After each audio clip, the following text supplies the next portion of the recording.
목사님께서 내가 더 잘하겠습니다 라고 인사하라고 하니까 젊은 분들은 이 부부간에 굉장히 웃으면서 재밌다는 듯이 하는데, 아마 연세 조금 있는 분들은 뭐 새삼스럽게 이런 걸 다 해야 되나 하는 그런 듯한 표정인 것 같습니다. 저 역시도 마찬가지로 그렇게 반응했으리라고 생각이 되는데, 하나님 앞에서 우리가 살아간다는 것이 익숙해지면 그냥 다른 것 새로운 걸 하는 거 쉽지가 않고, 또 익숙해지다 보면은 이게 문제가 있는지 없는지 잊어버리게 되는 것이, 그게 우리 사람들의 일반적인 특징이 아닐까 그렇게 생각이 됩니다. 몇 년 전에 우리나라를 발칵 뒤집는 그런 참 특이한 사건이 하나 있었습니다. 소위 말하는 인분교수라는 사건이었는데, 여러분들이 지금도 기억하실지 모르겠어요. 뭐냐면 서울에 경기도에 있는 한 대학의 교수님이 자기 조교를 괴롭히고 학대를 하다가, 처음에는 두들겨 패고 뭐 그러기도 했다가 나중에는 어디까지 가버렸냐면 자기 제자에게 인분이 뭔지 다 알죠, 그죠? 뭐 굳이 제가 이거 좀 더 진한 말로 할 필요 없지 않습니까? 그걸 먹였다 하더라고요. 제가 그 말 듣고, 야, 무슨 교수라는 사람이, 아니 조폭이 그랬다 해도 참 그 웃기는 조폭이네, 뭐 저런 짓을 하나, 이런 생각이 들 텐데, 교수가 자기 제자에게, 조교에게 사람 인분을 먹였다 하니까 굉장히 놀랍고 경악스러웠어요. 보통 희한한 사람이 아니다는 그런 생각이 들었고, 정신병자인가 뭐 이런 생각도 들었습니다. 근데 나중에 이분의 뭐랄까 신상이 틀렸는데, 신상을 쭉 보면서 제가 깜짝 놀랐습니다. 왜냐하면요, 이 인분 교수로 알려졌던 그분이 분당에서 제일 큰 교회의 안수 집사님이었습니다. 제가 그걸 보고 너무 놀랐어요. 아니, 안수 집사님이 어쩌다가 자기 제자를 욕을 하는 것도 아니고 두들겨 패는 것도 아니고 인분을 먹이는 것까지, 그렇게까지 사람이 이상하게 변했을까 하는 그런 생각이 많이 들었습니다. 여러분, 어쩌다가 그렇게 됐을까요? 여러분, 해수욕장에 가보신 적들 있죠, 그죠? 해수욕장에 가면 지금은 이제 기온이 많이 올라가서 뭐 물속에 들어갈 만할지 모르겠는데, 조금 쌀쌀한 날씨인데, 아무도 물에 들어가려고 하지 않는 그런 날씨인데, 왜 보면 꼭 여학생들 중에 보면 옷을 입은 채로 물속에 들어가서 막 뛰어다니고 하는 그런 경우들 이따금씩 본 적 있죠, 그죠? 안 봤습니까? 해수욕장 안 가보시는가 보네요. 저는 한번 가서 갈 때 봄 한 4월 이럴 때가 한 번씩 가보면 종종 보는데, 뭐 한 대학생인지 이쯤 되는 아가씨들이 그 추운데 옷을 입은 채로 막 물속에 들어가서 물 장난치고 그래요. 근데 여러분, 물 장난치고 놀고 있는 그 아가씨들 쳐다보면 처음부터 물에 들어가려고 시도한 사람들은 아무도 없다는 거 아십니까? 아무도 처음부터 안 들어가요. 그냥 물가에서 파도가 쳐서 물이 밀려오면 거기 오는 거 보고 도망가고, 또 물가로 좀 가까이 나갔다가 또 도망가고, 뭐 이렇게 좀 놀다가 그 신발 있지 않습니까? 신발에 물이 한쪽이 딱 이제 물에 적셔지면 그 다음부터는 신발의 문제가, 한쪽 신발이 문제가 아니고 두 쪽 신발을 전부 다를 버리고 백사장 물가에서 놉니다.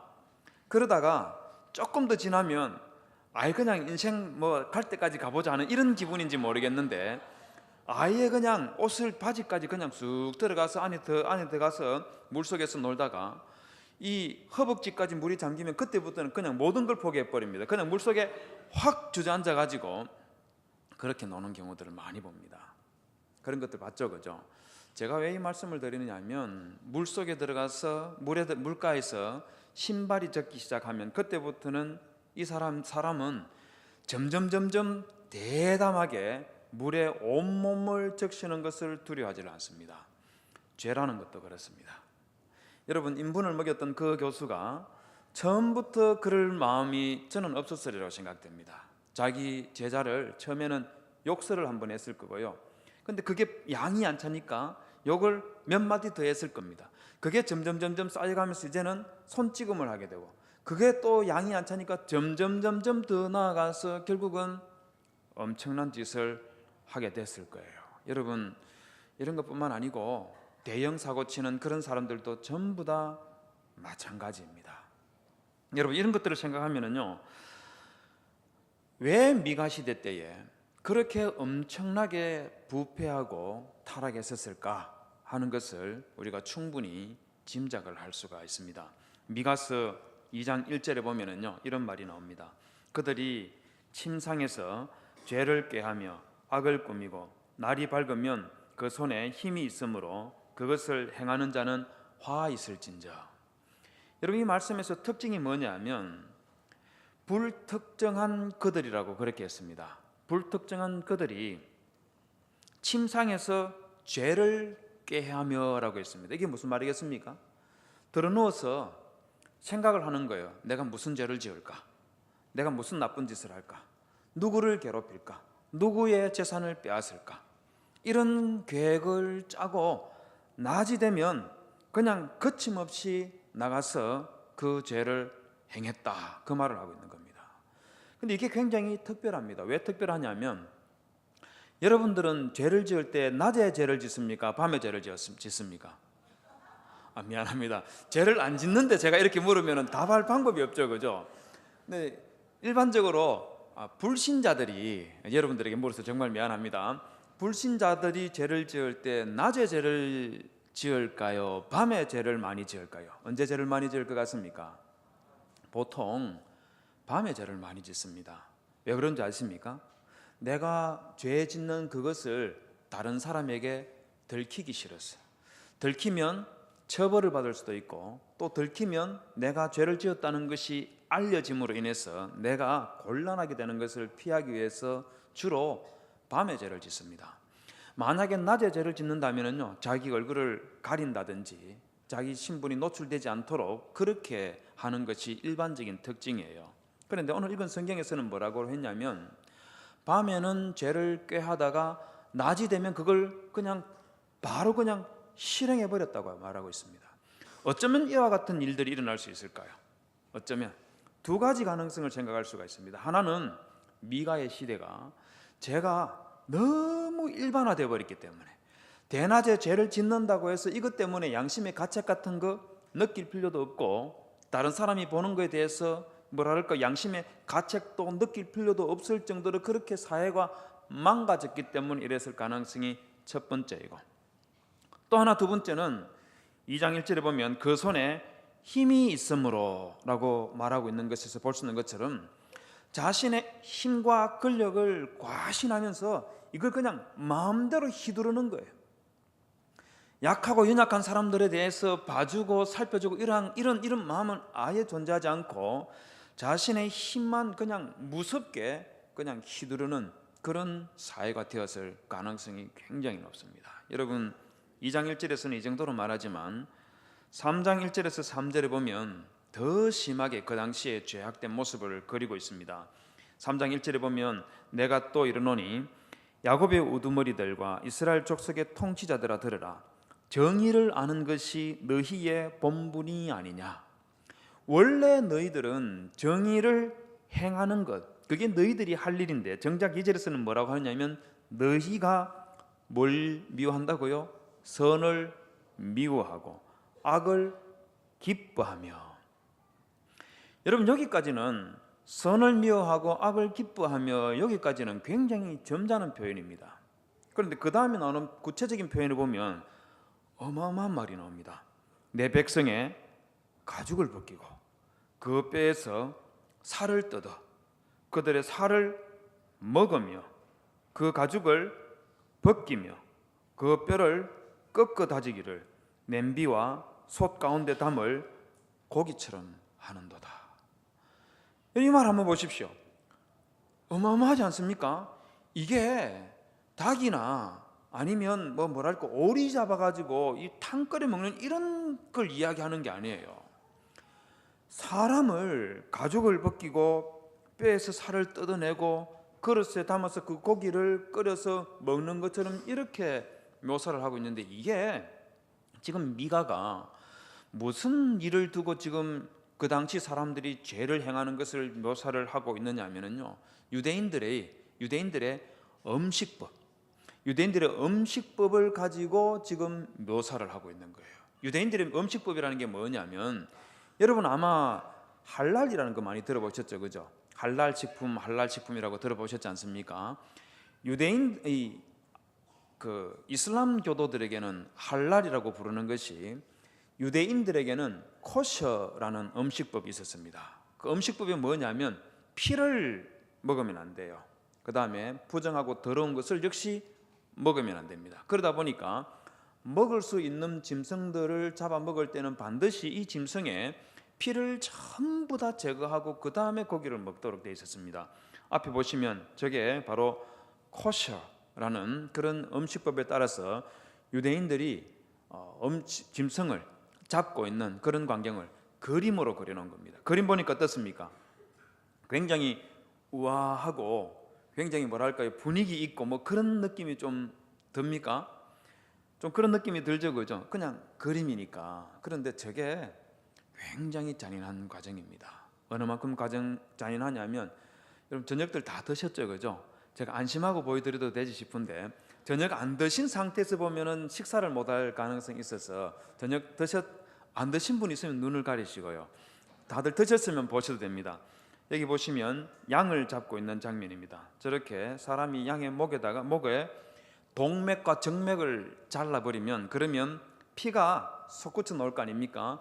그 피가 전부 다 빠져나올 때까지, 그렇게 살아있는 상태에서 피가 다 빠져나올 때까지 피를 제거하고, 그리고 나면 보시는 것처럼 가죽을, 다음 장면 보십시다. 가죽을 완전히 벗겨서 저렇게 만든 다음에 저걸 토막을 내어서 고기를 먹는 것이 코셔라는 유대인들의 음식법입니다. 그런데 여러분, 저 말씀에서 우리가 눈여겨봐야 되는 게 뭐냐면요, 저걸 양이나 염소나 소에게 저렇게 했다고 말하지 않고, 우리 금방 보았던 미가서 3장 2절과 3절에서는 누구에게 저렇게 했다고 하느냐 하면 사람에게 저렇게 했다는 겁니다. 아마 저는 제가 진짜 사람을 저렇게 껍질을 벗기고 뭐 뼈에서 살을 걷어내고 실제로 그렇게 했다고 생각하지는 않아요. 지금 저기서 말하고 묘사하려고 하는 것이 뭐냐면, 사람들이 자신의 욕심을 채우기 위해서 남의 것을 그냥 무자비하게 빼앗아오는 그런 장면을 이렇게 묘사했다고 생각을 합니다. 미가서 2장 1절에서 2절에 보면 이렇게 말합니다. 그 손에 힘이 있으므로 그것을 행하는 자는 화 있을진저 하고 나서 그 다음에 뭐라고 하냐면, 밭들을 탐하여, 뭐라고 했습니까? 탐하여 빼앗고 집들을 탐하여 차지하니라고 그렇게 했는데, 저것을 히브리에서는 하마드라고 그렇게 하는 표현을 가요. 이건 욕망이라는 거예요.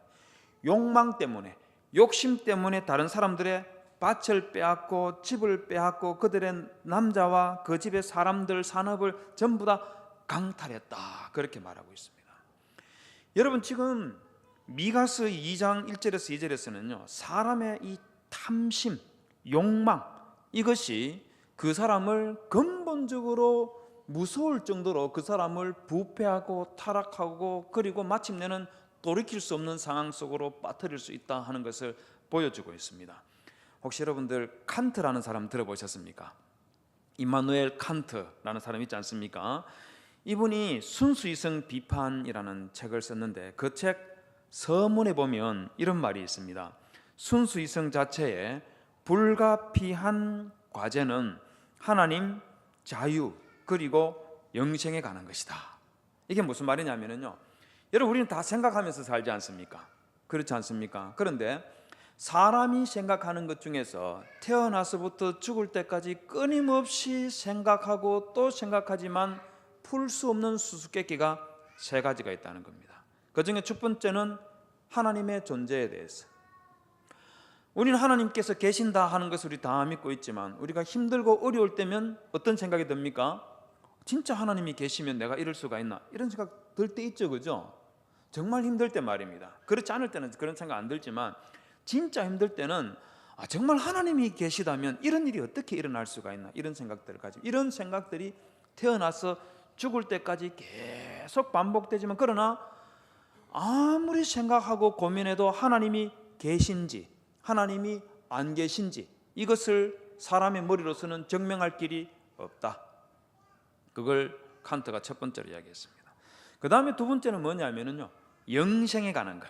영생에 관한, 즉 영생에 관한 건 뭐냐면, 사람은요 태어나서 죽는 것 다 누구나 다 가는 길이에요. 그럼에도 불구하고 모든 사람들은, 왜 사람은 이렇게 짧게 70년 80년 살다가 죽어야 될까? 왜 사람은 아파야 되나? 좀 영원히 살면 안 될까? 그런 마음 들 때 다 있지 않습니까? 그죠? 특히 여러분들의 가족들 중에서 갑자기 말입니다, 아직 젊었는데 정말 너무 큰 병에 걸려가지고 천국 가시게 되는 그런 순간을 맞이할 때, 그때는요 우리 마음속에 왜 하나님은 우리를 영원히 살게 하지 않고 이렇게 고통스럽게 살다가 이렇게 비참하게 죽게 하실까? 그런 생각 다 들지 않습니까?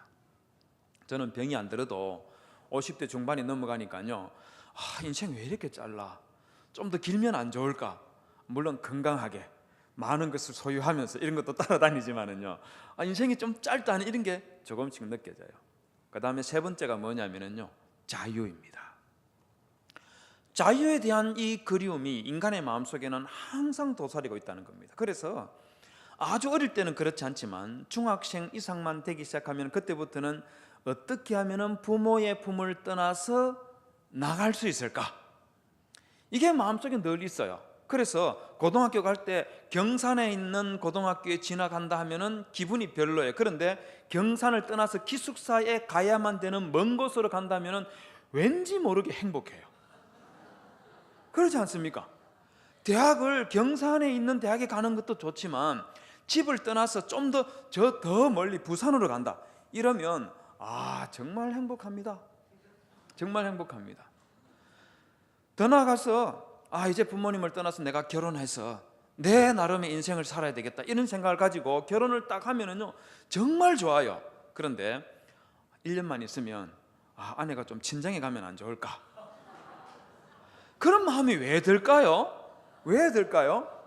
뭐 그 정도면 괜찮아요. 그런데 정말 못된 사람들은요, 내가 왜 이 아내와 결혼했을까? 이 마음부터 시작해가지고 다른 사람을 만났더라면 이런 생각부터 하면서 굉장히 복잡하게 사람이 아내로부터 벗어나고 싶고 남편으로부터 벗어나고 싶고, 이게 끊임없이 반복되는 게 그게 인간이에요. 그런데 여러분, 칸트가 말하는 이 자유라는 것은요 어떤 자유냐면, 아주 고상하게 말은 하고 있지만 실제로 칸트가 말하고 있는 것은 뭐냐면, 인간이 가지고 있는 세 가지 욕망이라는 게 있습니다. 그게 뭐냐면 소유욕과 식욕과 그리고 성욕입니다. 이걸 내가 하고 싶은 대로 하는 것.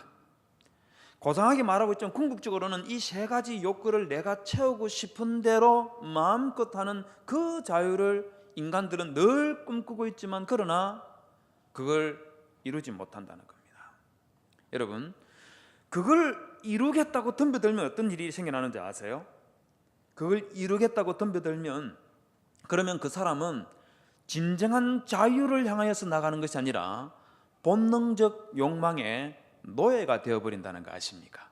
왜 그게 노예가 된다고 그렇게 말을 하느냐 하면, 그 욕구를 딱 이루는 순간에 내가 얻었다 싶으지만 얻는 그 순간에 내가 받게 되는 고통이 너무 어마어마하기 때문입니다. 그냥 내가 쾌락을 한번 즐겼고 내가 남의 것을 한번 빼앗았고 내 먹고 싶은 것을 그냥 있는 대로 먹었다 이렇게 끝나는 것이 아니고, 그것 때문에 고통과 파멸로 들어가는 거예요. 그렇기 때문에 칸트가 말하는 이 자유는 얻고 싶다고 해서 얻는 것이 아니고, 얻었다 하는 그 순간에는 그야말로 인생을 종치는 그런 자유이다 보니까, 자유를 꿈꾸지만 자유를 얻을 수 없는 것, 그게 사람의 모습인 겁니다. 그런데 여러분, 그럼에도 불구하고 사람이 가지고 있는 탐욕은 정말 무섭습니다. 이사야 3장 16절에서 23절에 보면 미가 시대에 유대인들이 얼마나 탐욕적인 삶을 살았는지를 잘 기록해 놓고 있습니다. 16절부터 21절에 보면은요, 16절에 보십시오. 시온의 딸들이 교만하여 느린 목 정을 통하는 눈으로 다니며 아기작거려 거리며 발로는 쟁쟁한 소리를 낸다 하시는도다. 여러분, 이게 어떻게 걷는지 짐작이 잘 안 가죠. 이게 어떻게 걷는 거라고 보면 되느냐 하면은요, 아주 늘씬하고 이쁜 모델들 있지 않습니까? 그런 모델들이 한껏 꾸미고 그냥 뭐랄까요, 이 앞에 앉아 있는 그 남자들한테 어떻게 뭐랄까 이 좀 유혹하려고 하는 그런 눈으로 굉장히 우아하고 멋있게 이렇게 쫙 걸어가는 그런 모습입니다. 그런데 이 사람들이 장식하고 있는 것을 보면 이렇게 해놨습니다. 18절에 보면 주께서 그날에 그들이 장식한 발목걸이, 머리의 망사, 반달 장식, 귀걸이, 발목걸이, 얼굴 가리개, 화관, 발목 사슬, 띠, 향합, 호신부, 반지, 코걸이, 예복, 겉옷, 목도리, 손주머니, 손거울, 세마포옷, 머리수건, 너울. 많다는 생각 들지 않습니까? 우리보다 더 심하죠. 솔직히 말해서 우리는 옷 하나 걸치고 스마트폰 하나 좀 괜찮은 거 하나 들고 있고 그냥 귀걸이 하나 하고 손에 뭐 반지는 누가 끼워줄 사람이 있어야지 끼는 거지만 이거 하나 끼고 있고 뭐 이러면 그 다음부터 우리의 멋을 나타내기 위해서 할 만한 게 별로 없잖아요. 그런데 여기는 보십시오. 정말 엄청나게 많은 것들로 자신의 몸을 장식을 했는데 도대체 어느 만큼 했는지 짐작이 가지 않을 정도로 굉장히 많이 장식하고 있습니다.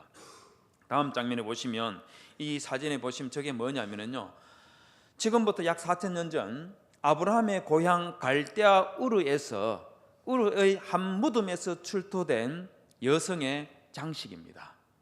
몸에 유골에 그대로 걸치고 있는 것을 발굴을 해가지고 미국 유니버시티 오브 펜실바니아 거기에 있는 뮤지엄에 장식해놓은 것을 여러분들이 보고 계시는데요, 바로 저런 장식을 온몸에 하고 있는 겁니다.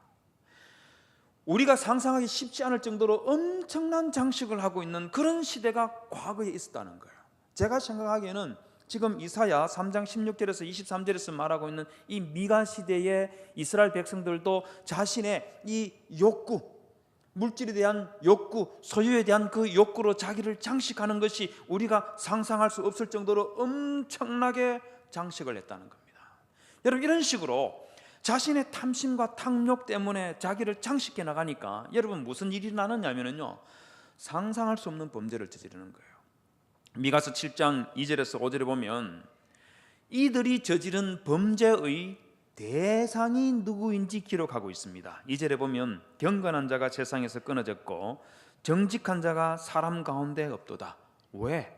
무리가 다 피를 흘리려고 매복하며 각기 거물로 누굴 잡는다고요? 형제를 잡았다. 형제를 잡아서 죽이고 자기 친형제를 잡아서 죽이고 그 사람이 가지고 있는 것을 빼앗고 훔쳐간다는 겁니다. 여러분, 심지어는 어디까지 가느냐 하면 5절을 보십시오. 너희는 이웃을 믿지 말며 친구를 의지하지 말며 내 품에 누운 여인에게라도 내 입의 문을 지킬지어다. 범죄의 대상이 누구라는 겁니까? 누구라는 거예요? 이웃, 친구, 내 품에 누운 여인. 여러분, 6절에 가면은 아버지가 아들을, 며느리가 시어머니를, 그들이 범죄의 대상이 되는 거예요. 범죄의 대상이 되는 거예요. 여러분, 상상을 초월하는 이런 삶을 살고 있는 이스라엘 백성들 도대체 어디까지 망가졌는지 짐작하기가 쉽지가 않습니다. 이걸 좀 더 확실하게 어느 정도인지를 살펴보려면 제가 생각에는 성경에서는 찾아볼 길이 없고 어느 정도로 이스라엘 백성들이 타락했는지를 살펴보려면 역시 우리가 알고 있는 그 종교개혁 시대 때 루트와 칼빈이 활동하던 바로 그 종교개혁 시대 때에 로마 카톨릭이 얼마나 타락하고 부패했는지를 살펴보면 좀 도움을 받을 수 있지 않을까 그렇게 생각됩니다. 다음 사진을 보면은요, 여러분 피사의 사탑 아시죠? 좀 삐딱하게 세워져 있는 그 피사의 타워 있지 않습니까? 이 피사의 탑이 그냥 피사의 탑만 있는 것이 아니고 원래는 큰 대형 성당 옆에 있는 겁니다. 그런데 이 피사 성당에서 1413년 종교개혁이 일어나기 약 한 100년 전에 정말 끔찍한 일이 하나 있었습니다. 무슨 일이냐면 그 교회 다니던 안드레안이라는 성도가 있었는데 이 사람이 교회로부터 혹독한 고문을 받고 온 가족이 동네 한복판에서 불타 죽는 화형을 당하는 그런 일이 일어났었습니다.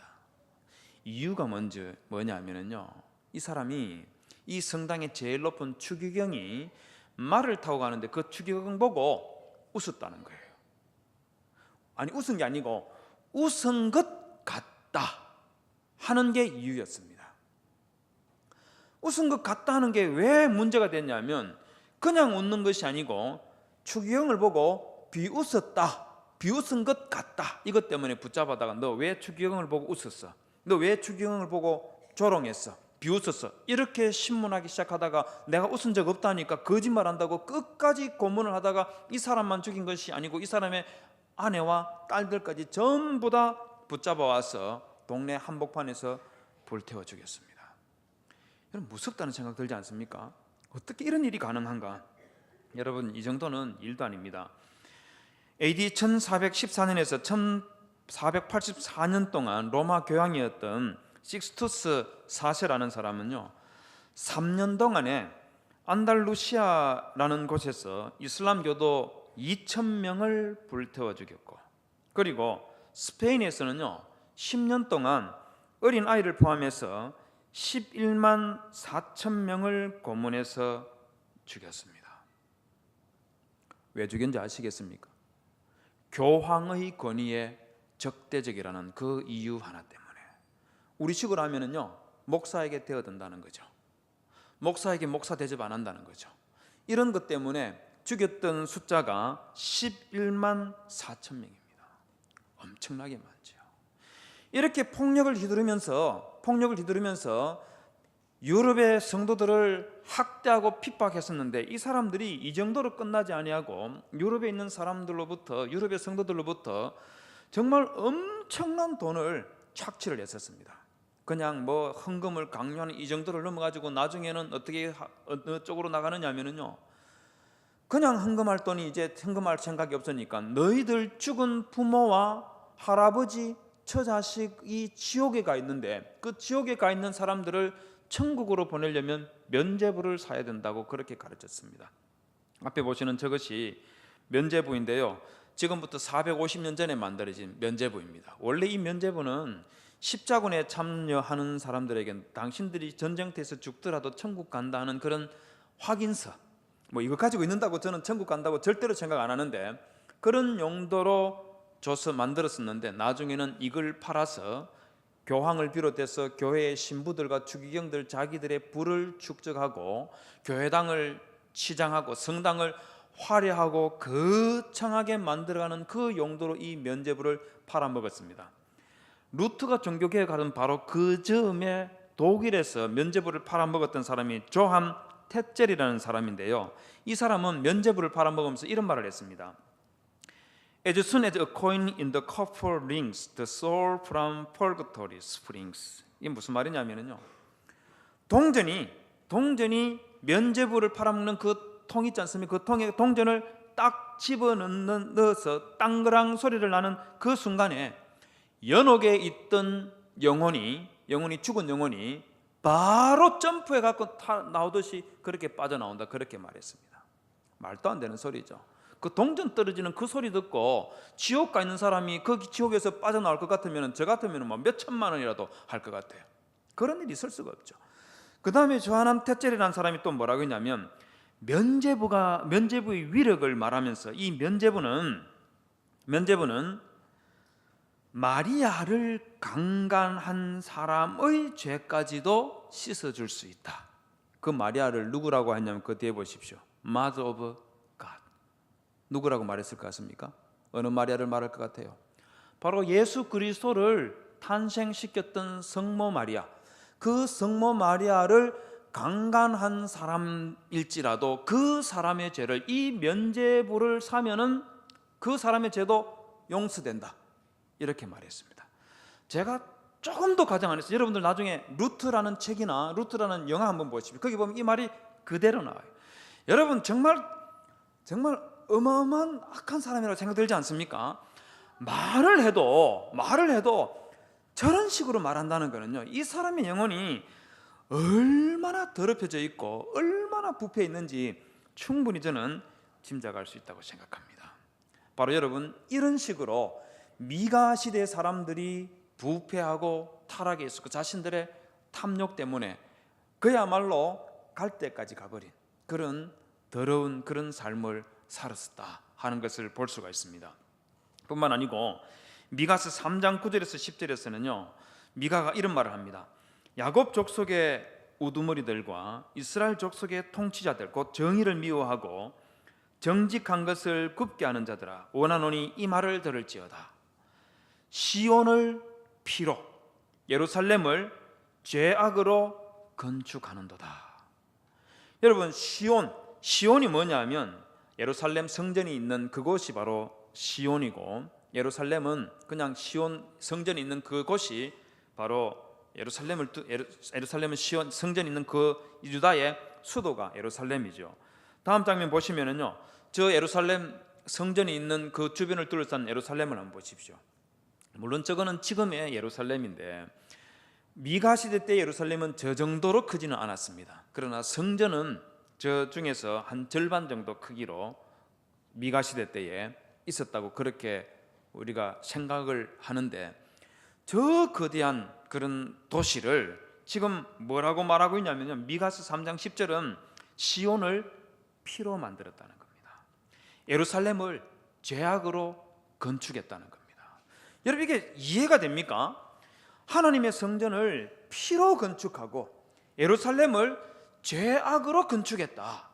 도대체 어떤 상황이면 미가가 이런 식으로 표현할 수 있을까 하는 그런 생각이 듭니다.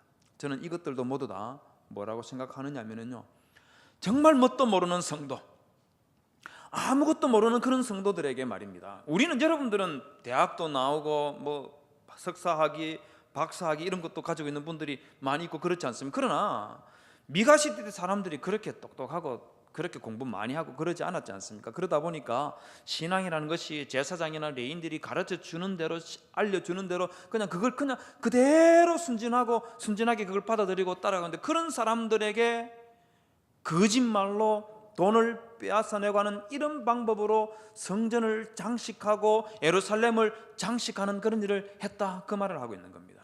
여러분, 이것도 좀 더 실감나게 한다면요, 중세 때에 유럽의 성당들이 어느 정도로 장식되어 있는지를 한번 보면 참고가 되리라고 생각됩니다. 성전은 어느 정도로 장식되어 있는지 우리가 알 길이 없기 때문에, 남아있는 것이 없기 때문에 확인할 수가 없는데, 프랑스에 가면은요, 스트라스부르크라는 대성당이 있습니다. 이 성당이 1176년부터 1439년까지 건축을 했었는데, 이 성당 지금 전면을 여러분들이 보시는데 저렇게 보니까 성당 제법 크네 이런 생각만 들지 모르겠어요. 그런데 이 성당이 높이가 무려 124m입니다. 높이가 124m예요. 여러분들 별로 안 놀라시네요. 왜 그러죠? 너무 좋은 교회에 다니고 있으니까 웬만한 거는 눈도 깜짝 안 하는 그런 스타일이 돼버린 겁니까? 아니면은 좀 마음이 조금 강팍해지고 조금 이 교만 비스무리한 이런 것들이 좀 쌓여가고 있기 때문에 그래 안 놀라는 겁니까?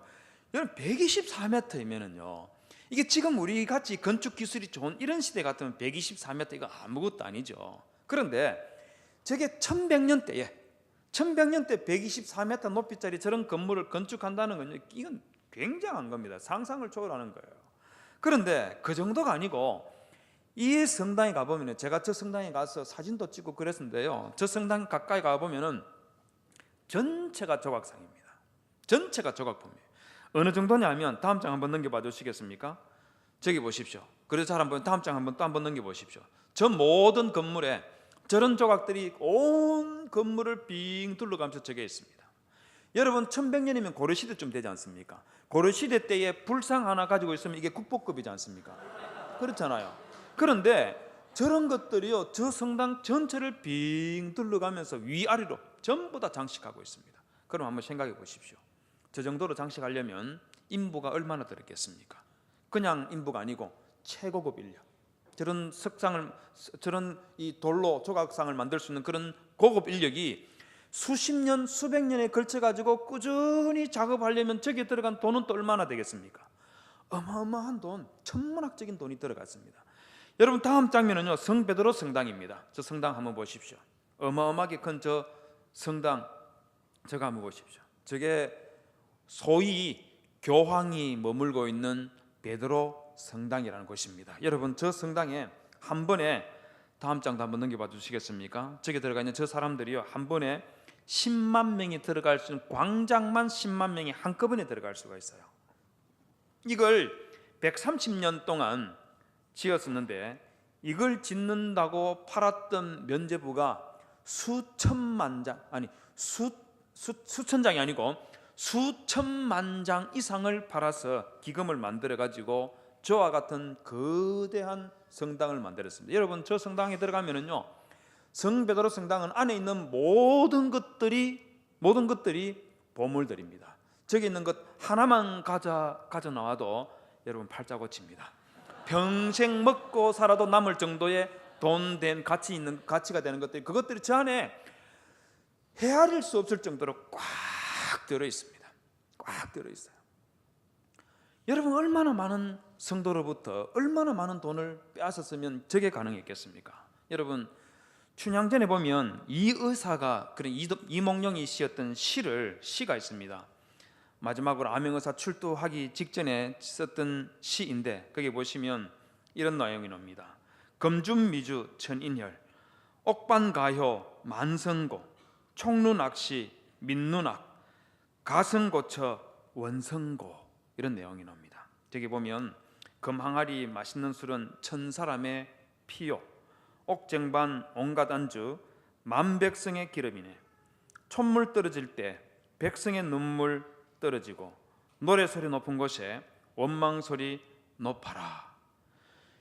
여러분, 이몽룡이 마시는 그 술 한 잔, 변사떡 마시는 그 술 한 잔에 이게 천사람의 피라고 그렇게 지금 노래를 이 여사가 그렇게 춘향전에서 불렀었는데, 저 정도가 천사람의 피라면 여러분, 성 베드로 성당을 짓는 데 들어갔던 사람의 피는 얼마라고 말해야 되겠습니까? 미가서 3장 9절에서 10절에서 시온을 피로 예루살렘을 죄악으로 건축한다 할 때, 이때 이 말을 했을 때, 그때 예루살렘과 시온을 짓고 치장하기 위해서 그 당시에 휘둘렀던 폭력과 권력의 그 잔인한 그 뭐랄까요, 이 무기를 통해서 흘렸던 그 피들 도대체 얼마나 됐겠습니까?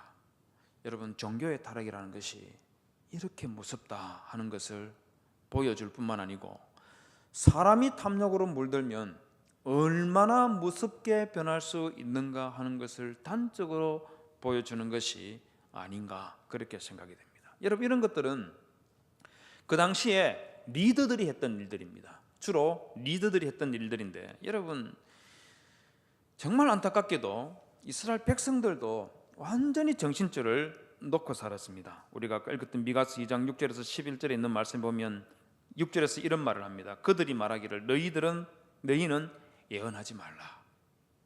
이게 무슨 말이냐면요, 미가와 이사야를 비롯해서 선지자들이 이스라엘 백성들이, 유다 백성들이 짓고 있는 그 죄에 대해서 아주 강력하게 비판하고 하나님 앞에 범죄하면 안 된다고 아주 그냥 열정적으로 정말 이 목숨 내놓고 하나님의 말씀을 전했었습니다. 그러자 그런 말씀을 전하니까 이 이스라엘 백성들이 뭐라고 하냐면, 너희는 예언하지 말라는 겁니다. 듣기 싫다는 거예요.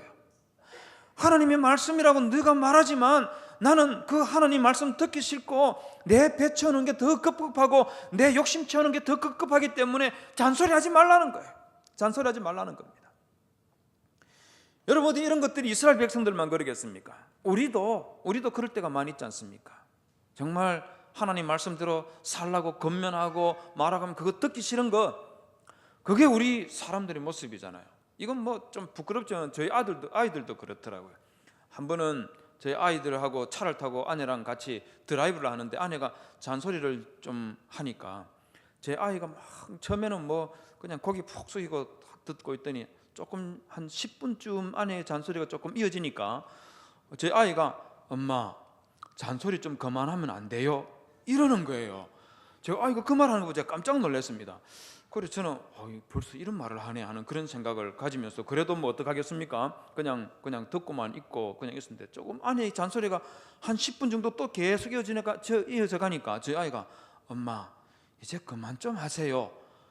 조금 톤이 약간 올라가는 듯한 느낌 있지 않습니까? 그런 느낌으로 저희 아내가 또 그러는 거예요. 제가 그 말 듣고 내가 뭔가 좀 간섭을 좀 해야 되겠다는 그런 생각이 들어서 제가 저 아이에게, 야, 이 녀석아, 네가 훌륭하게 자라려면 3가지를 잘 먹어야 돼, 이렇게 말하니까 아이가 뭔가 싶어서 고개를 저를 보고 들더라고요. 네가 정말 훌륭하게 잘 크려면 첫째는 하나님의 말씀을 잘 받아 먹고 자라야 된다. 목사니까 그래 말해야 될 거 아닙니까? 그죠? 첫 번째 그 말을 하고, 두 번째는 네가 밥도 잘 먹어야 돼. 그래야지 네가 훌륭한 사람으로 성장할 수 있는 거야. 그리고 세 번째는 엄마 잔소리를 잘 받아 먹어야 된단다. 그래야지 네가 훌륭한 사람이 될 수 있다. 제가 이렇게 말했습니다. 근데 제가 이 말을 해놓고 보니까 제가 적극적으로 말했는데, 야, 내가 너무 명언을 말했다는 그런 생각이 드는 거예요. 야, 어떻게 하면 내가 이 적극적으로 하나님 말씀 잘 먹고 밥도 잘 먹고 그리고 엄마 잔소리도 잘 먹어야 된다, 야, 이런 명언을 내가 이렇게 순간적으로 만들어낼 수 있네.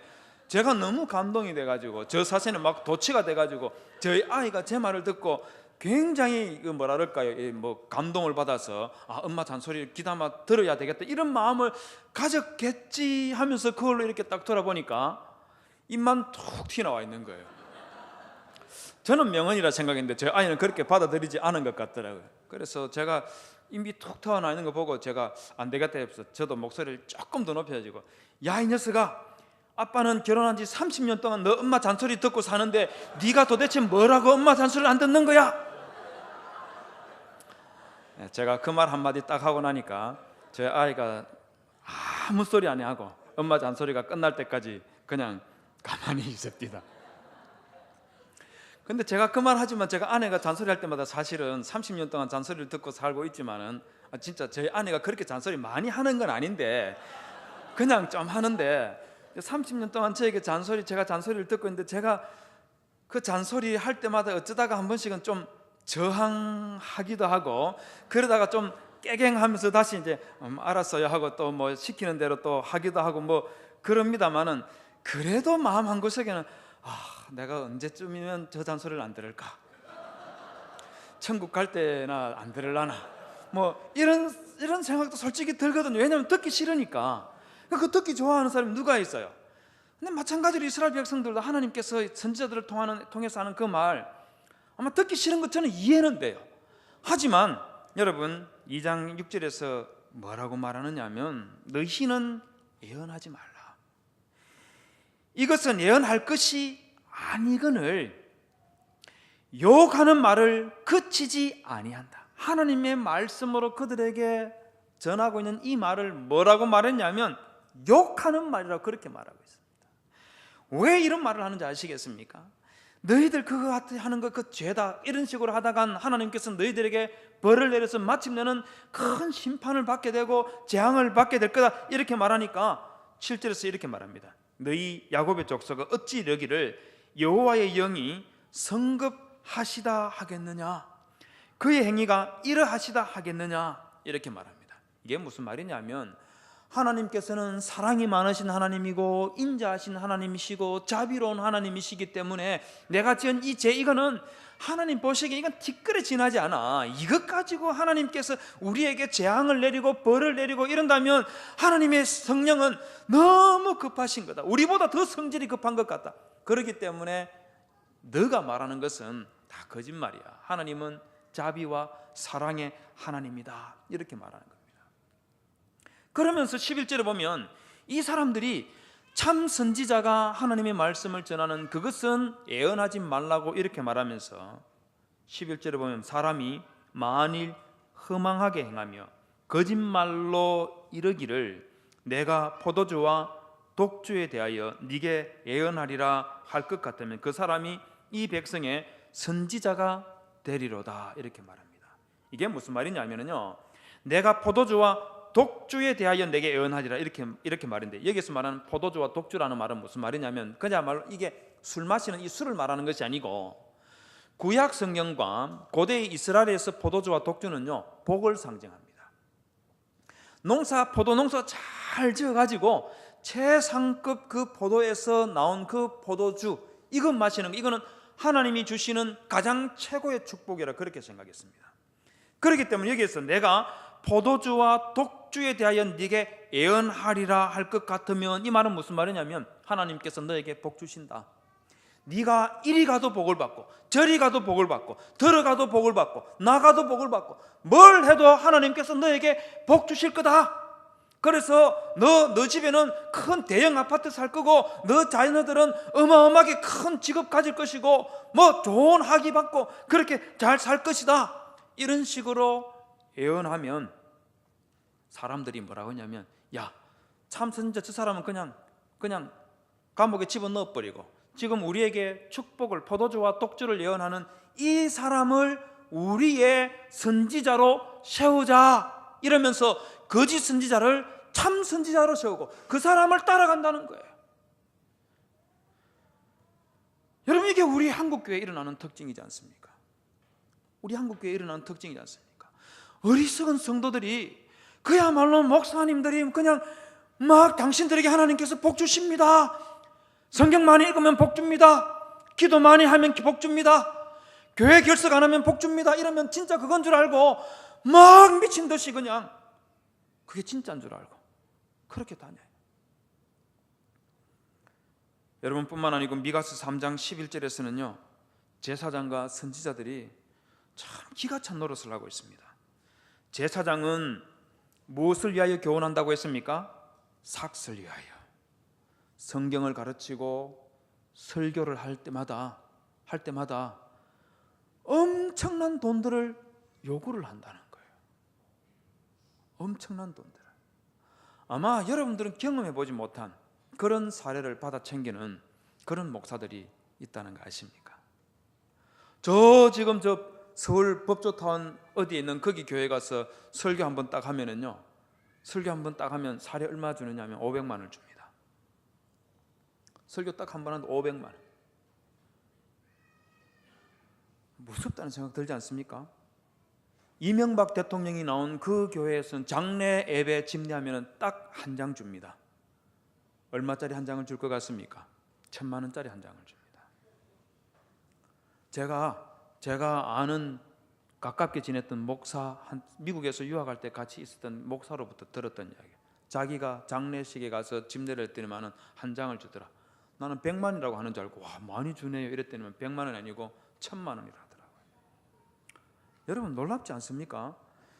제사장은 삭슬 위하여 교훈하고, 선지자는 뭘 한다 했습니까? 돈을 벌기 위해서 점을 쳤다, 그렇게 말하고 있습니다. 여러분, 점 쳤다는 게 뭐냐면요, 다음 장면 보시면 이상한 모양의 무엇이 하나 그림인데, 저게 뭐냐면요, 짐승의 간입니다. 진짜 짐승의 간이 아니고 짐승의 간을 가지고 고대 메소포타미아 사람들은 신의 뜻을 찾기 위해서 간이라든지 새가 날아간다는 것든지 내장을 들다 본다, 이런 식으로 점을 쳤었는데, 조금 뭐냐면요, 간 어느 한 부위가 어떤 모양으로 되어 있으면 이런 일이 일어난다, 간 한쪽에 무슨 형태로 있으면 이러면 어떤 일이 난다 하는 것을 저기 설명을 다 해놔놓고 점을 칠 수 있도록 그렇게 해놓은 겁니다. 그런데 저게 어디에서 발견된 거냐면요, 머깃도라는 곳에서 발견된 겁니다. 머깃도가 어딘지 아시겠습니까? 여러분, 아마겟돈 전쟁이라는 말은 들어봤습니까? 들어보셨죠, 그죠? 그 아마겟돈이라는 그게 머깃도입니다. 헬라어로 아마겟돈이 히브리어는 머깃도고, 그건 이스라엘에 있는 한 지역인데 거기에서 금방 봤던 저게 출토가 된 것이에요. 무슨 말이냐면 이스라엘 사람들 중에도 저렇게 간을 가지고 신의 뜻을 찾는 그런 점치는 그런 일을 하는 사람이 있었다는, 선지자들 중에. 다음 장면에 보시면은요, 이상한 해골 바가지 비슷한 그림이 하는데, 저게 뭐냐면 드라빔이라는 겁니다. 저 드라빔은 뭐냐면은요, 탈굼 슈도 조나단이라는 유대인들의 책이 있습니다. 그 책 중에서 창세기 31장 19절을 설명하는 부분에 가면, 저기 보면 라반이 가지고 있던 드라빔을 설명을 하면서 뭐라고 해놨냐면요, For they had slain a man, a firstborn. 장자를 죽여서 and had cut off his head, 머리를 잘라내어서 they salted it with salt and balsam and wrote incarnation on a plate of gold. 머리를 잘라내고 그 머리에다 속에다가 소금을 가지고 이 소금질을 하고 그 다음에 향로를 넣어서 이 머리를 더 썩지 않도록 일종의 뭐라 그럴까요? 미라처럼 만드는 거예요. 그리고는 금으로 만든 이 플레이트 위에다가 올려놓고 그리고 이 턱 밑에다가 혀 밑에다 입 속에다가 인카운테이션 주문을 거기에다가 넣어놓고 자기 집에다 세워놓고 점을 치는 거예요. 오늘 나에게 무슨 일이 일어날지, 행운이 일어날지, 안 좋은 일이 일어날지 그걸 묻고 하는 그런 식으로 만들었다고 탈굼 슈도 조나단에서 저렇게 말하고 있는데, 여러분 선지자들이 점을 쳤다 하는 말은 무슨 말이냐면요, 원래 구약 성경 자체 안에서는 선지자들이 점치는 이런 것 존재하지를 않아요. 그러면 선지자들이 점을 치기 위해서 누구로부터 무엇을 배웠겠습니까? 그 주변에 있는 이교도의 선지자들로부터 점치는 방법들을 배우는데, 이와 같은 것들을 배워와가지고 이스라엘 백성들에게 당신의 미래에 대해서, 당신의 자식의 운명에 대해서 내가 점치주겠다면서 저런 것들을 가지고 백성들을 농락하는 그런 일들을 다 했다는 겁니다. 그러다가 마침내는 역대하 28장 24절에서 25절에 보면 아하스가 하나님의 전의 기구들을 모아 하나님의 전의 기구들을 부수고 여호와의 전문들을 닫고 모든 예배를 폐지해버리는 그런 데까지 나아갔다, 그렇게 말하고 있습니다. 히스기야가 통치하기 바로 직전, 히스기야의 아버지 아하스 때에 예루살렘 성전이 완전히 폐쇄되고 예배는 일절 드리지 못하는 그런 상태까지 나갔다고 합니다. 그래서 뭘 했겠습니까? 자기의 탐욕과 자기의 욕망을 채우기 위해서 예배를 폐지하고 그야말로 절대로 해서는 안 되는 그런 일들이 만연한 그런 일들을 했다는 겁니다. 여러분 상상이 되지 않지만은요, 이와 같은 일들이 종교개혁 시대 때에도 있었습니다. 다음 사진에 보면은요, 피터 브루겔이라는 사람이 그린 페스티벌 오브 풀스라는 그런 그림인데요, 저게 뭐냐면은요, 종교개혁 바로 직전에 성당에서 일어났던 축제를 그린 그림인데, 제목이 뭐냐면 바보들의 축제입니다. 근데 사람들이 하고 있는 모습을 보십시오. 하고 있는 모습이 허리가 전부 다 조금 굽어 있는 듯한 그런 느낌이 들지 않습니까? 저게 뭐냐면은요, 전부 다 축제를 하면서 어떤 식으로 하느냐면 곱추의 모양을 해가지고 등에 뭘 넣어가지고 곱추 흉내를 내면서 그렇게 막 축제를 하고 장난질을 하고 그렇게 했습니다. 여러분 저 축제에서 끌어낸 게 뭐냐, 저 축제를 모티브로 해서 만들어졌던 애니메이션이 있습니다. 그게 뭐냐면요, 노트르담의 곱추라는 만화 영화 아시죠? 그죠? 헌츠백 오브 노트르담, 이 만화 영화가 바로 이 중세 때 있었던 바보들의 축제에서 나왔던 겁니다. 그런데 이 축제가 얼마나 가증한 그런 축제로 변질이 됐냐면요, 프랑스에 있는 신학교 교수들이 로마 교황청에다가 탄원서를 냈습니다. 그 탄원서 내용을 보면, 영어로 되어 있는 다음 탄원서에 보면은요, 이런 내용이 쭉 나옵니다. 이 탄원서를 제가 여러분들이 영어로 다 읽게 하면은 아무리 영어 캠프하고 뭐 그런다 하더라도 좀 부담스럽고 그럴 거니까 한글로 번역된 제가 해가지고 왔습니다. 한번 보십시오. 예배 시간에 괴물 마스크를 쓰고 여자 옷이나 심지어 창녀 복장을 하고 춤을 추고 성가대에 앉아 난잡한 노래를 부르고 제단에 인분을 태우고 소리를 지르고 춤추고 남잡한 행동을 하였다. 예배 시간에 예배 드리지 않고 여기에 모여가지고요, 창녀 복장을 하고 앉았고 춤을 추고 성가대에 앉아가지고 난잡한 노래를 불렀다는데, 이게 무슨 말이냐면요, 말 그대로 뭐 이상한 그 음담 패설 비슷한 그런 노래 있지 않습니까? 그걸 성가대 속에서 그 노래를 불렀다는 거예요. 그 노래를 불렀다는 거예요. 이와 같은 행위는 고대의 사교에서도 일어나지 않았던 일들인데 지금 성당에서 이와 같은 일들을 벌이고 있으니까 제발 로마 교황이시여 이와 같은 행위가 다시는 일어나지 않게 해주십시오 하고 탄원서를 보냈는데, 그 탄원서 이런 지하에 묵살됐습니다. 왜 그런지 아십니까? 교황을 비롯해서 그 당시에 성직을 맡고 있는 사람들이 정상적인 성직자들이 아니었어요.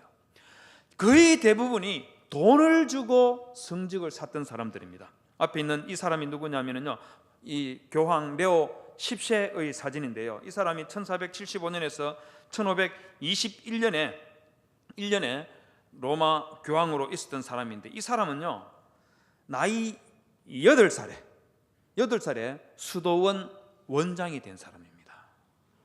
우리식으로 말하면은요, 우리식으로만 수도원 원장이라는 위치가 우리식으로 말하면 어떠냐면은, 제가 몸담고 있는 고려신학대학원 원장직을 8살에 했다는 말이에요. 여러분 8살이면 초등학교 1학년 아닙니까? 그런 애가 신대원 원장이 된 거예요. 그리고 이 사람이 12살에 추경인이 됩니다. 추기경 하면 머리에 떠오르는 사람 있죠, 그렇죠? 누구 있습니까? 김수환 추기경. 이미 돌아가신 김수환 추기경이 우리나라에 있는 성당, 모든 가톨릭의 최고 높은 사람이 추기경이지 않습니까? 이 사람은 12살에 추기경이 됐습니다. 어떻게 추기경이 됐겠습니까? 돈으로 다 산 거예요. 자기 집안이 이탈리아에서 최고로 잘 나가는 금융업자인데 그걸 돈으로 이 자리를 다 샀습니다. 그러다가 다시 이 사람이 20살이 채 넘기 전에 로마 교황이 됐습니다. 로마 교황청의 교황이 됐습니다. 여러분 이런 식이 되니까 이 사람이 교황청의 교황이지만 이 사람이 뭘 하겠어요? 여러분 이런 일들, 이런 사람들뿐만 아니고 모든 성직자들이 돈을 주고 성직을 사고 목사가 되고 그리고 신부가 되고 추격인이 되고 교황이 되고 이러니까, 여러분 자누스라는 사람이 있습니다. 헝가리 체코에 가면은요, 체코에 가면 체코 프라하에 보면 올드타운 스퀘어라는 곳이 있습니다. 거기 가면 아주 특별한 동상이 하나 있는데, 저 동상의 주인이 누구냐면 잔후스라는 사람입니다.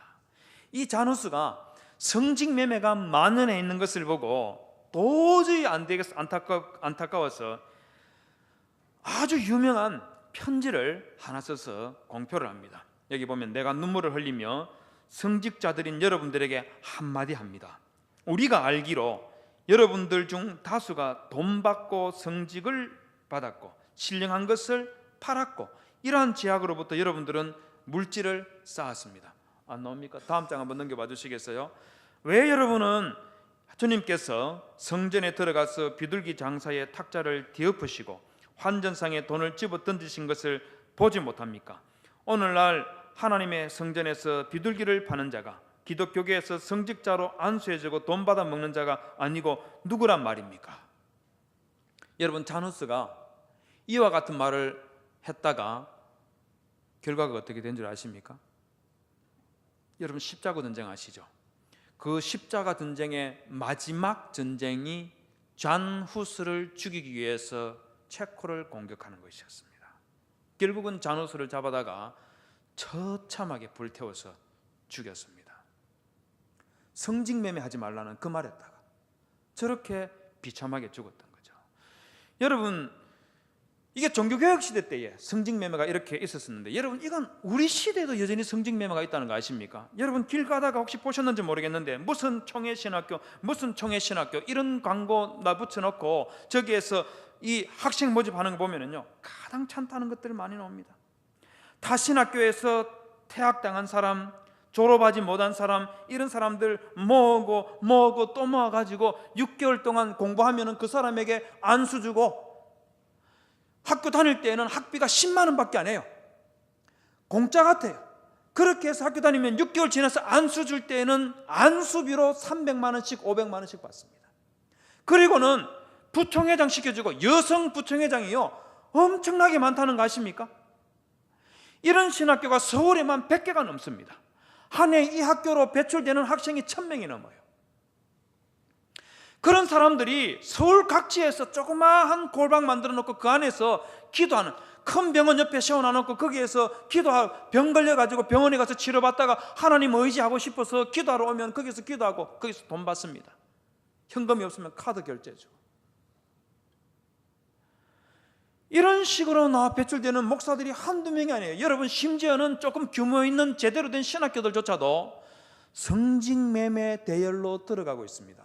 그게 뭐냐면요, 정식으로 신학교 다니면서 신학 공부를 하는 것이 아니고 인터넷을 통해서 과목을 이수하면 그것 하면은 절반은 인터넷을 통해서 수업을 하고 절반은 학교에서 공부하고 이렇게 절반을 떼줍니다. 그리고는 학비는 다 챙겨요. 그런 식으로 해가지고 공부해서 나가면은 목사 안수를 줍니다. 여러분 이거는 인터넷을 통해서 편하게 공부하도록 그렇게 만들어주는 그런 시스템이 아니고, 이거는 한마디로 말하면 이건 성직을 팔아먹는 거예요. 아니 그 지식 그거 배울 것 같으면, 인터넷에 배울 것 같으면 그냥 책 한 권 읽으면 되죠. 목사가 그렇게 목사 되는 거 아니지 않습니까? 그러나 갈수록 목사를 이런 식으로 키워내려고 하는 그런 학교들이 갈수록 늘어나고 있습니다. 우리 시대의 성직 매매가 이런 식으로 조장이 되고 있다는 겁니다.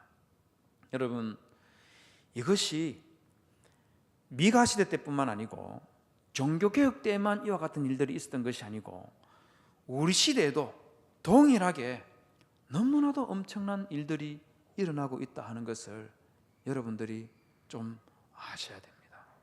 그래서 이것들을 생각하면서 우리 시대의 성도라는 것은 무엇인지, 우리 시대의 교회는 도대체 무엇인지, 우리 시대의 목사란 도대체 무엇인가, 여러분 우리가 고민하면서 하나님 앞에서 신앙생활을 해야 된다 하는 것을 꼭 기억하시기를 바랍니다. 여러분, 제가 이 너무 많은 목회자들 가운데서 일어나는 안 좋은 일들만 자꾸 이야기를 해서 정말 죄송한데요, 딱 오늘까지만, 어제 했고 오늘까지만 교회가 얼마나 부패하고 타락해가고 있는지를 여러분들에게 말씀을 드리고, 내일부터는 그러면 미가는 무엇을 바랬고 하나님께서 무엇을 원했는가, 그걸 내일부터는 그 말씀을 드리도록 하겠습니다. 마치기 전에 얼마나 우리 교회들이 타락했는지를 하나만 더 말씀을 드리도록 하겠습니다. 여러분, 성 프란시스코 아시죠? 그죠? 성 프란시스코가 세웠던 수도원들이 있습니다. 종교개혁 때에 그런 수도원인들이 전부 다 타락해서 수녀들이 성놀이기가 되었었어요. 신부들이 수녀들에게 먹을 것을 주지 않으니까 먹을 것을 얻기 위해서 신부들에게 잘 보이려고 했고, 그걸 이용해서 성놀이개로 만들었고요. 종교개혁이 일어나서 바로 그 즈음에는 그 수도원에서 자기 딸을 찾아가려고 부모들이 줄을 쭉 서가지고 기다리는 그런 일들이 있었다고 그렇게 말을 합니다. 교황 요한 12세는요 아버지의 첩하고 간음을 했었고, 이복 여동생 그리고 창녀들과 간음을 했었고, 동침을 거절하는 여자를 살해했었고, 돈 받고 성직을 팔았을 뿐만 아니고 추기경을 거세시키는 그런 일을 했고, 성직자 눈을 찔러서 눈물게 했고, 유부녀와 간음 중에 남편의 망치에 맞아서 사망했다고 그렇게 말합니다. 1400년대 카톨릭 콘스탄츠 교구에서만 1년에 1500명의 신부들이 사생아를 낳았다고 하고요, 스트라스부르크에 있는 사제들의 첩이 11,000명이나 되었다고 이상규 교수가 기독교보 2012년 10월 31일 종교개혁 기념 신문에 하는 그 신문에다가 이렇게 기고한 내용에 이와 같은 것들이 나옵니다. 여러분, 지금 이거는 종교개혁 때에 로마 카톨릭에서 일어난 일들이고, 이와 같은 일들은 지금도 여전히 일어나고 있습니다. 포버스지에서 Sex Got Greed라는 제목으로 2006년 9월 3일에 출판했던 책에 보면은요, 그러니까 소녀들을 성폭행해서 미국에 있는 카톨릭 교회가 배상해야 되는 금액이 $1빌리언을 이미 지불했다 그렇게 말합니다. $1빌리언가 어느 정도냐면요 1조 원입니다. 1조 원. 그 다음에 남아있는 돈까지 전부 다 갚으려고 하면 5빌리언 5조 가까이가 들어간다 그렇게 말해요. 요건 미국에서 일어난 아동 성추행과 성폭행 때문에 갚아야 할 돈이 저렇습니다. 미국에 있는 로마 카톨릭 신부가 46,000명이 되는데, 이 중에서 40% 이상이 게이입니다. 동성애자들이에요. 여러분, 지금은 이게 더 심해져 가지고 다음 장에 보시면 앞에 사진에 있는 저 사람이 누구냐면요, 로마 카톨릭 교황청에 있는 카톨릭 사제이고 신학자입니다. 이 사람이 이런 말을 했습니다. Over half of Catholic priests are gay. 로마 카톨릭의 사제들 가운데서 절반 이상이 게이이고 데이비드 버거라는 사람이 말하기를 바티칸 is full of homosexual priests. 바티칸 성당에는 동성애를 하는 사제들로 가득해 있다. A theologist who work at the Vatican, 바티칸에서 일하고 있는 신학자가 말하기를 having gay priests, 동성애를 하는 사제들은 works well for Catholic Church, 가톨릭 교회를 위해서 일을 잘 하도록 만들어야 된다. 이렇게 말을 했다고 합니다. 여러분, 이게 가톨릭이 가지고 있는 현실입니다. 동성애자들로 가득 차 있는 것이 그게 가톨릭 성당이라고 제 말이 아니고 여러분 구글에 들어가서 여기 있는 글자 데이비드 버거라는 이 이름과 바티칸 검색하면 바로 이 글이 나옵니다. 바로 이 글이 나옵니다. 기사에 나왔던 것들이에요. 여러분, 로마 가톨릭만 이런 것이 아니고, 제가 왜 로마 가톨릭을 지금 말하느냐 하면요, 로마 가톨릭을 욕하기 위해서 하는 것이 아니고 차마 우리 개신교에서 일어나는 일은 제가 입에 담기가 싫어가지고 로마 가톨릭 이야기만 하는 겁니다. 우리 개신교 안에서도 이와 같은 성범죄들이 다반사로 일어나고 있다는 거 아십니까? 목사들이 성범죄를 저지르고 있고 청년들 가운데서 성범죄를 저지르고 있고, 제가 알고 있는 한 교회에서는 청년들끼리 성범죄를 저질렀는데 아이를 임신을 하니까 몰래 낙태를 시키고 여자아이는 죽는다고 한강에 뛰어들려고 하고 그 아이를 달래가지고 다시 어떻게 하고 시골로 보내고 난리 치다가 쑥대밭이 되는 그런 일들이 여러분 교회 곳곳에서 일어나고 있어요. 교회 곳곳에서 일어났어요. 성범죄뿐만 아니고 그것을 덮기 위해서 뱃속에 생겨난 그 아이까지 또 죽여야 되고, 이런 범죄가 넘쳐나게 있는 것이 그게 우리가 살고 있는 이 시대에 한국 교회가 가지고 있는 아픔이고 범죄들이라는 것을 여러분 우리가 알아야 된다는 겁니다. 예레미야 23장 10절에 보면 이런 말이 나옵니다. 이 땅에 간음하는 자가 가득하도다. 저주로 말미암아 땅이 슬퍼하며 광야의 초장들이 마르나니 그들의 행위가 악하고 힘쓰는 것이 정직하지 못함이로다. 11절에 여호와의 말씀이니라. 선지자와 제사장이 다 사악한지라. 내가 내 집에서도 그들의 악을 발견하였노라. 이게 무슨 말인지 아시겠습니까? 선지자와 제사장이 다 사악한지라, 이 말을 11절을 하기 전에 10절에서 이 땅에 간음하는 자가 가득하도다 이렇게 말하고 나서 11절에서 선지자와 제사장이 다 사악한지라 이렇게 말했기 때문에 결국은 이 땅에 간음한 자로 가득한 그 간음하는 자가 누구냐면 선지자와 제사장들이다, 그 말하고 있는 거예요. 무서운 말씀이죠. 그렇기 때문에 하나님께서 내 집에서 악을 발견했기 때문에 하나님께서 예루살렘을 멸망시키고 시온성을 멸망시키는 그 일을 하시겠다는 겁니다. 미가서 3장 12절은 이러므로 너희로 말미암아 시온은 갈아엎은 밭이 되고 예루살렘은 무더기가 되고 성전에 사는 수풀의 높은 곳이 되리라. 여러분, 이런 처참한 상황에 백성들의 자신들의 탐욕을 채우기 위해서 선지자들을 향하여 예언하지 마라, 너희들은 예언하지 마라 이렇게 말할 때 미가는 3장 8절에서 이런 말을 합니다. 오직 나는 여호와의 영으로 말미암아 능력과 정의와 용기로 충만해졌어. 야곱의 허물과 이스라엘의 죄를 그들에게 보이리로다. 사랑이 꼽히는 성도 여러분, 저는 우리 모두가 미가와 같은 이런 마음을 가져야 된다고 생각합니다. 미가서 1장 8절에서는 미가가 유다의 그 범죄를 보고 하나님께서 심판하시려고 하는 그걸 보고 통곡하고 애통하는 모습을 보였었는데, 미가서 3장 8절에서는 오직 나는 여호와의 영으로 말미암아. 거짓 선지자들은 점을 치면서 자기 재물을 챙기기 위해서 이상한 것들을 가지고 점치고 백성들을 속이고 그렇게 할 때에 미가는 나는 여호와의 영으로 충만해지기를 원합니다, 그 말하고 있는 거예요.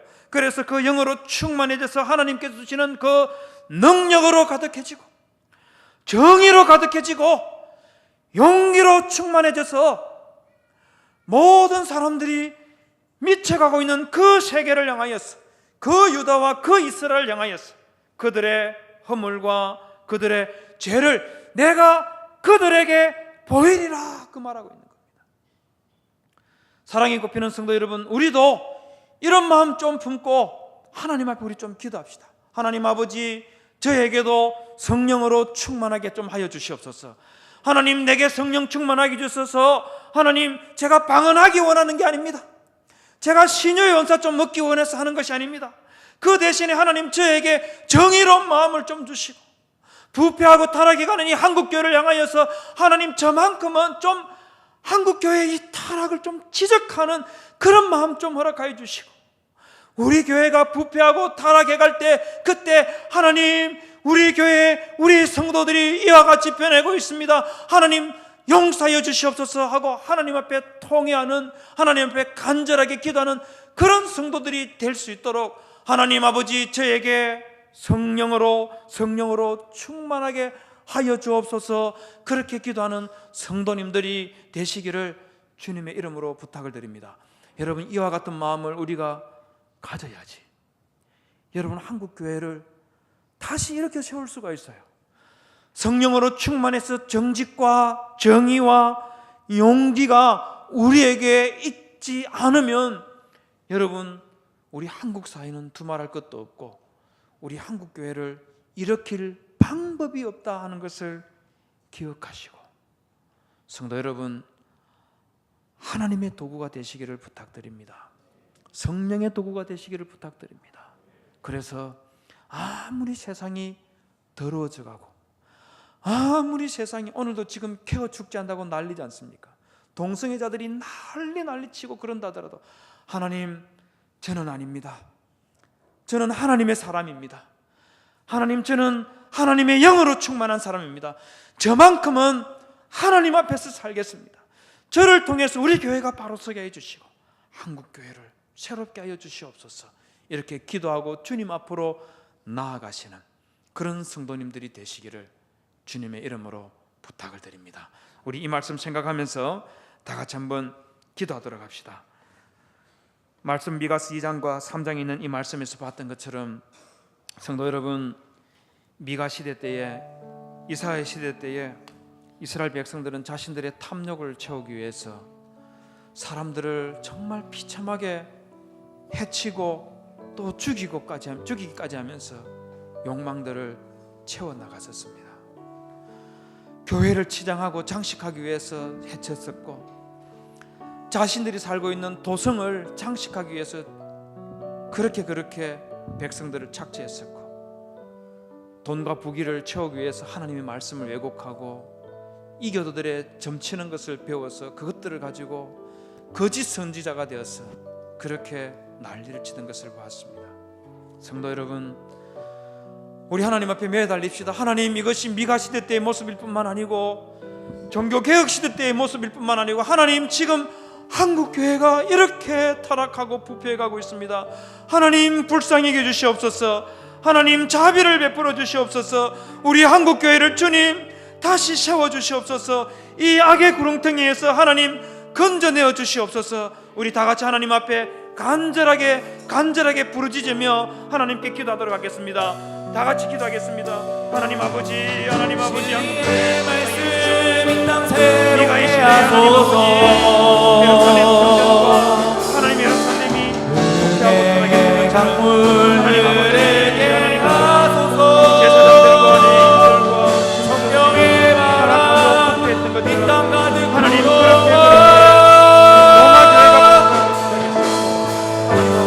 기도님은 주의 순결함에서 주의 영광 위에 이제 일어나 멸망을 치유하며 갱신하는 영광의 그날을 주소서.